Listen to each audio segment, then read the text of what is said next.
Friends, புரட்டாசி மாதம் பிறந்தாச்சு. புரட்டாசி மாதம் பிறந்தாலே எல்லாத்துக்குமே திருவண்ணாமலை தான் இதாக இருக்கும். புரட்டாசி மாதத்தில் பெரும்பாலும் நான்வெஜ் எடுக்க மாட்டாங்க. ஏன்னா அந்த மாதங்கள் திருப்பதிக்கு ரொம்ப ஃபேமஸ் அப்படிங்கிறதுனால. அப்படி தான் நாங்கள் புரட்டாசி பிறந்தோடனே மொதல் சனிக்கிழமை சரி ஓகே நம்ம போகலாம் அப்படின்னு சொல்லிட்டு ஸ்டீல்தூர் பக்கத்தில் இருக்கிற திருவண்ணாமலை, அங்கே தான் எங்களோட மேரேஜ் முடிஞ்சது. அங்கே போகணுன்னு சொல்லிட்டு மார்னிங் 4 o'clock எழுந்திரிச்சு எல்லாம் குளித்து கிளம்பி கோயிலுக்கு ஒரு 7 மணிக்கிட்ட போயிட்டோம். 7-7:15 இருக்கும். கோயிலுக்கு போயிட்டோம்.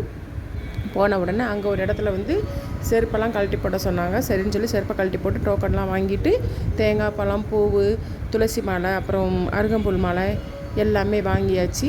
எல்லாமே வாங்கிட்டு கோயிலுக்குள்ளே போனால் ஏற்கனவே இந்த கோயில் நிறைய ஸ்டெப்பு இருக்கும். அதில் நிறையா ரொம்ப தூரம் நடக்க வேண்டியது இருக்கும். காலையிலையும் நாங்கள் சாப்பிட கொஞ்சம் எல்லாமே டயர்டாகவே இருந்தோம். அதனால ஒரு கடையில் கொஞ்சம் ஸ்நாக்ஸு, அதாவது கொஞ்சம் என்ன சொல்கிறது, சிப்ஸு, பாவக்காய் சிப்ஸு, உருளைக்கிழங்கு சிப்ஸு அப்படின்னு சொல்லி அதுவும் கொஞ்சம் பக்கத்தில் இருக்கிற கடையில் வாங்கிட்டு முதல்ல எப்பயுமே கோயிலுக்கு போகிறதுக்கு முன்னாடி விநாயகரை தான் எல்லாம் கும்பிட்டுட்டு போவாங்க. அப்படி தான் நாங்களும் போய் அந்த விநாயகர், இந்த ஒரு மரம் தெரியுது பார்த்திங்களா, இதை ஒரு 3 சுற்றி அங்கே ஒரு குட்டி விநாயகர் இருப்பார். அதை கும்பிட்டுட்டு அருகம்புல் மாலையை விநாயகருக்கு போட்டு மனசார சாமி கும்பிட்டுட்டு தான் அப்புறமேட்டு தான் அங்கிட்டு போகணும். போகிற வழியில் பார்த்திங்கன்னா கொஞ்சம் அந்த மழை இங்கிட்டு கொஞ்சம் பெஞ்சதுனால தண்ணியெல்லாம் பார்த்திங்கன்னா நல்லா நிறைய வந்திருந்தது. தண்ணி பார்த்திங்கன்னா லைட்டாக தான் மழை பெஞ்சிருந்தது. ஆனால் தண்ணி சுத்தமாக இல்லை. ஏன்னு பார்த்தீங்கன்னா அந்த ஓரங்களில் இருங்கெல்லாம் கொஞ்சம் எல்லாம் அசிங்கம் பண்ணி வச்சுருந்தாங்க. அதனால் தண்ணி கொஞ்சம் சுத்தமில்லை. இல்லைன்னா பார்த்தீங்கன்னா முதல்லலாம் இந்த தண்ணியில் குளிச்சுட்டு தான் உள்ள கோயிலுக்குள்ளேயே போவாங்க. இப்போ தண்ணி நீட்டாக இல்லாதனால யாரும் குளிக்கலை. சரின்னு சொல்லிட்டு நடந்து நாங்கள் போயிட்டோம். போகிறப்ப பார்த்திங்கன்னா பயங்கர கூட்டம். நாங்கள் போகிறப்ப மணி 7:15-7:30 கோயில் வாசலில் என்ட்ரு ஆகிட்டோம். இருந்தாலும் பார்த்திங்கன்னா ரொம்ப கூட்டமாக இருந்தது. நின்று அதாவது ஆட்களை நின்று தான் அனுப்பிட்டு இருந்தாங்க. ஏன்னா அவ்வளோ கூட்டம். ஆனால் நல்லா, அதாவது போலீஸ்காரங்களாம் நல்லா அழகாக நல்லா பண்ணி போன தடவை மாதிரி கிடையாது. போன வருஷம்லாம் பார்த்திங்கன்னா சாமியை சரியாக தரிசிக்கவே முடியல. இதுக்கு ஊடால போகிற வழியில் பசங்களாம், குட்டி குட்டி பசங்களாம் நின்று நாமம் போட்டு போங்க அப்படின்னு சொல்லி சொன்னாங்க. ஒரு நாமம் போடுறதுக்கு 10 ரூபா அப்படின்னு சொல்லி சொன்னாங்க. எங்கள் வீட்டுக்கார் வேணான்னு சொன்னாங்க. ஆனால் நான் மட்டும் போட்டேன். என் பையன், என் பொண்ணு, எங்கள் வீட்டுக்காரெலாம் போடல. சரின்னு சொல்லிட்டு போட்டுட்டு போனோம்.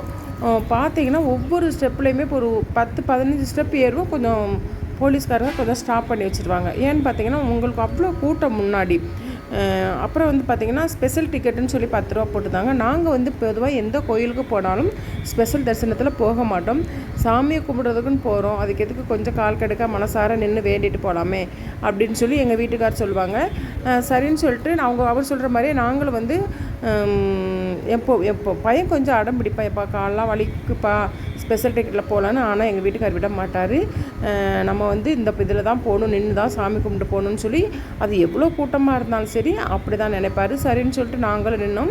அப்போ இங்கே இந்த சைடும் அந்த சைடும் இருக்கிறதெல்லாம் கொஞ்சம் பார்க்க கண்ணுக்கு நல்லா அழகாக தெரிஞ்சிச்சு. ஸ்டெப்பில் ஏறுறப்பே பார்த்திங்கன்னா இங்கிட்டு சில கோயிலெலாம் இருந்தது. இங்கிட்டு பார்த்திங்கன்னா நல்லா அந்த மலை அப்படியே பூமி மேலே உட்காந்த மாதிரி இருந்தது. அதெல்லாம் கொஞ்சம் வீடியோஸ்லாம் எடுத்தேன். அப்புறம் பார்த்திங்கன்னா போயிட்டுருக்கிறப்ப பார்த்திங்கன்னா கூட்டம், சரியான கூட்டம். இதில் பார்த்திங்கன்னா நிறைய வயசானவங்கலாம் பாவம் அப்போக்கப்போ உட்காந்து எந்திரிச்சாங்க. அப்புறம் பார்த்திங்கன்னா அந்த ரோட்டில் பாருங்கக்குள்ளே பாருங்கள், போகிற வழியில் ஒருத்தர் பாவம் ரொம்ப பசி மயக்கத்தில் படுத்திருந்தார். நிறைய பேர் தானம் பண்ணிட்டு போனாங்க. ஆனால் ரொம்ப மனசு கஷ்டமாக இருந்ததுங்க. ஒரு வேளை சாப்பாட்டுக்காக பாருங்கள் எப்படி ரொம்ப கஷ்டப்படுறாங்கன்னு சொல்லிட்டு அதெல்லாம் பார்க்குறப்ப மனசு ரொம்ப வலிச்சுது. சரி, எங்களோட பங்குக்கு நாங்களும் எங்கள் வீட்டுக்கு என் பையன் கையில் கொடுத்து ஒரு அமௌண்ட்டு போட சொன்னாங்க. ஒரு தட்டில் அவனும் போட்டு வந்தான். சரின்னு சொல்லிட்டு கூட்டம் கொஞ்சம் கொஞ்சமாக குறைஞ்சதுனால அப்போக்கப்போ கொஞ்சம் நாங்கள் அந்த இடங்களில் உட்காந்து போனோம். எப்படி நாங்கள் இங்கேருந்து கோயிலுக்கு போகிறதுக்குள்ளே ஒரு 4 தடவை ஒரு 10 நிமிஷம் நிப்பாட்டி வச்சுருப்பாங்க. ஏன்னா அங்கே கூட்டங்கள் குறைய தான் சாமியை பார்க்குறதுக்கு. ஏன்னா சாமியை எல்லா மக்களுமே நல்லா பார்க்கணும் அப்படிங்கிறதுக்காண்டி. போன தடவைலாம் இந்த மாதிரி பண்ணலை. போன தடவைலாம் அப்படியே அனுப்பிச்சி விட்டாங்க. சாமி ஒரு செகண்ட் கூட பார்க்க விடலை, தள்ளி விட்டுட்டாங்க. ஆனால் இந்த தடவை போலீஸ்காரங்க ரொம்ப நல்லா ஹெல்ப் பண்ணியிருந்தாங்க. நின்று நிதானமாக கூட்டம் குறைய மக்கள் எல்லாம் பார்த்துட்டு போகணுங்கிறதுக்காண்டி ஒரு வழியாக கூட்டத்துக்குள்ளே போய், ஆனால் வீடியோலாம் எடுக்கக்கூடாதுன்னு சொல்லிட்டாங்க. அதனால் என்னால் வீடியோலாம் எடுக்க முடியலை. போலீஸ்காரங்க நிறைய இருந்ததுனால கொஞ்சம் ரொம்ப வீடியோ எடுக்கிறது கஷ்டமாக இருந்தது. அப்புறம் பார்த்திங்கன்னா அந்த திருவண்ணாமலையில் அங்கே அந்த சாமியை கும்பிட்டுட்டு அப்புறம் சைடில் நிறையா சாமிகள்லாம் இருக்கும் இல்லையா, அதெல்லாம் சரி கும்பிடணும்னு சொல்லிக்கிட்டு வந்தோம். ஒவ்வொரு சிலையும் வச்சு அதுக்கு வந்து பார்த்திங்கன்னா பேரெல்லாம் வச்சுருந்தாங்க. இது இந்த சாமி அது அந்த சாமின்னு சொல்லிட்டு அதையும் வந்து அப்படியே வரிசையாக கும்பிட்டு வந்தோம். இங்கேயும் கொஞ்சம் கூட்டமாக தான் இருந்தது. சரின்னு சொல்லிட்டு வெயிட் பண்ணி கும்பிட்டு வந்தோம். அப்புறம் அது என்னது அனுமார் சாமிக்கெல்லாம் வெத்தலை மண்ணெலாம் வாங்கி போட்டோம். ஆனால் அதில் நிறைய வீடியோஸ் எடுக்க முடியாமல் போச்சு. ஏன்னா அவ்வளோ கூட்டம்.